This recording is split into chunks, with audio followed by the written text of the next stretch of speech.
For Sunshine Motors, the weekly profit in dollars from selling X cars is given by P of X, and currently 60 cars are sold weekly.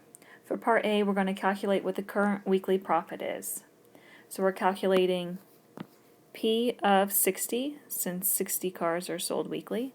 So plugging 60 into the profit function, we have 0.006 times 60 cubed minus 0.2 times 60 squared plus 900 times 60 minus 1200. And when we calculate that, we get an answer of $50,784. For Part B, how much profit would be lost if the dealership were able to sell only 59 cars weekly? So here we want to calculate the difference then between producing 60 and producing 59. So we're taking the profit of 60 minus the profit of 59. We calculated the profit of 60 in Part A, so let's calculate P of 59 first. So plugging 59 into the profit function, we get an answer of $49,971.53. So now we're going to take and subtract P of 60 minus P of 59.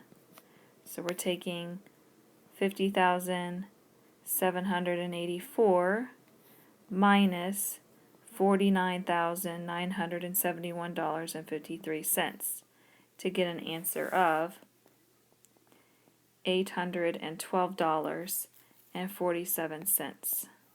So that gives us how much profit would be lost if the dealership were only able to sell 59 cars weekly instead of 60. For Part C, what is the marginal profit when x equals 60? So to calculate marginal profit, we take the derivative of the profit function. So p prime of x is equal to a negative 0.018 x squared minus 0.4x plus 900. And now we're going to evaluate this when x equals 60. So here we have a negative 0.018 times 60 squared minus 0.4 times 60 plus 900, which comes out to be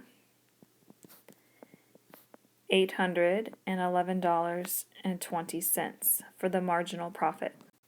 So what we've calculated here is once 60 cars have been sold, the approximate profit from the 61st car, which is the marginal profit, would be $811.20. For Part D, we're going to use marginal profit to estimate the weekly profit if sales increase to 61 cars weekly. So here we know that P of x plus 1 can be approximated by taking P of x plus P prime of x. So here P of 61 can be approximated by taking P of 60 plus P prime of 60.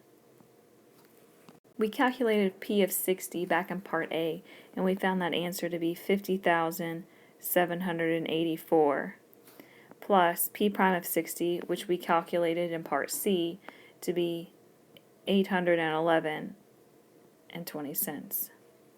So then our approximation for P of 61 then is going to be $51,595.20.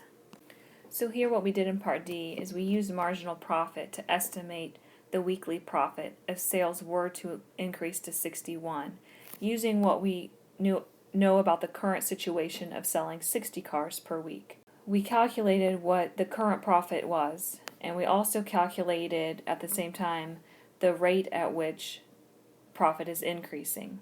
So if we know the rate at which profit is increasing when 60 cars are sold, we can add that to the current profit to give us a good estimate about what the what the profit would be if we were to in fact sell 61 cars. Now what we could do next is check and see how good of an estimate this answer is by taking and plugging 61 into our original profit function to get what the profit for 61 actually is, and then compare that to our estimate. And the reason we are interested in learning how to estimate using marginal profit is because sometimes we don't have an actual function to allow us to calculate precisely what profit is, or in some cases revenue or cost.